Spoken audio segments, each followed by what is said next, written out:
Okay, mag-unboxing tayo ng electric home shower. Panasonic electric home shower. So, ito ang model niya is DH-4HS1P. So, ayan siya, yung capabilities niya. May 9 safety points, electric power control, crystal anti-bacterial shower head. Saka, ito yung watts niya is 220 and yung volts niya 220, yung watts niya, yung consumo niya is 4.5 kilowatts. So ito yung 9 safety points. Ayan. So isolated structure, non-flammable material, water splash proof case cover, built-in earth leakage breaker. So may breaker na siyang sarili. So one push button, yung one push button niya ito, may manual reset. So, auto thermal cutoff saka water flow sensor. Okay, ayan ang kanyang itsura. So, let's unbox this. So, ayan pa, yung product features niya.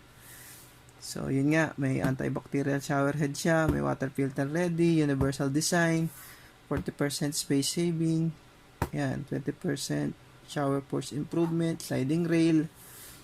So, ayan yung sliding rail niya.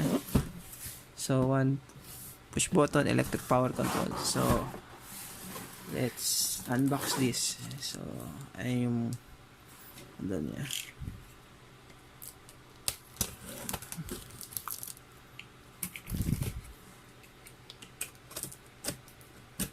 Okay.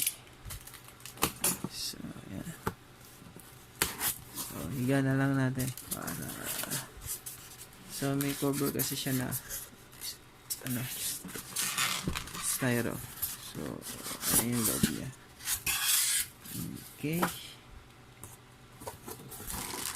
So unahin na natin tong malaki. Tada. Tada.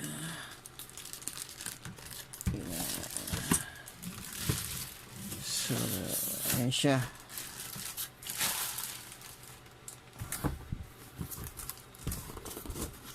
So, yung mga nasa loob niya. Ito yung flexible hose. So, ito yung water volume niya. Saka yung filter niya. And then, ito yung sa sliding rail. So, ito yung shower head. Saka yung soap Okay. So, at nasa ilalim is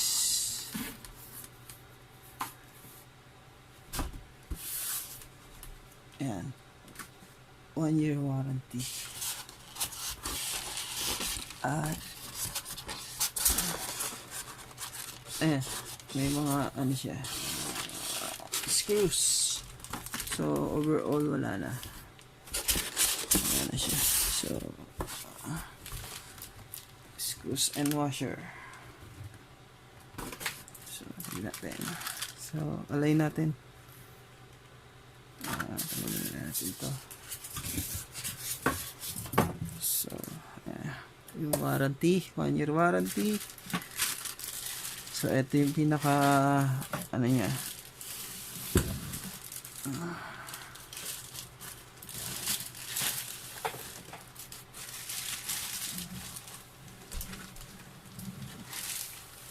Ayan, may kasama na siyang manual. So, ayan siya. So, ito yung push on and off. So, ELCB checker. So, ayan. Shower head. Shower head and soap holder. Sliding rail. Saka yung hose niya. Saka yung washer para sa mga fittings niya. Ayan. So para rin dito. So ayan, ito pa yung kasama niya, yung diagram. para hindi kayo malito.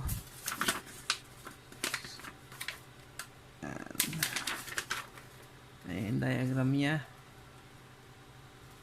So, yung tutorial niya. So, ito yung tutorial, instruction, operating instruction.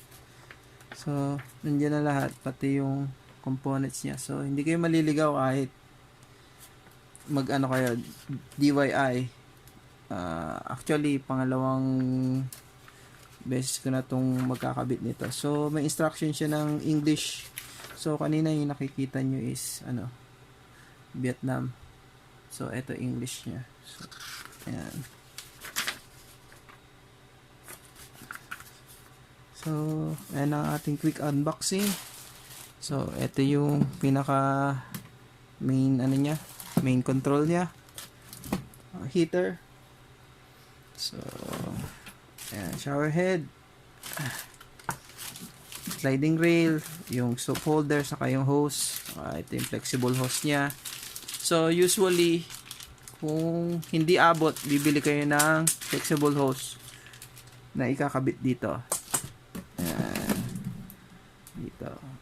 So, pwede siya i-rekta sa sa pinakagripo na, o kaya kung may T kayo doon sa paggagamitan nyo, pwede siya. So, ito nga pala yung sa shower, ito yung sa gagamitan niya ng T. Baka malito. Kasi dito yung inlet niya ng tubig. Yan. So, dito yung out. So, if you like this video, click like and subscribe. Thanks.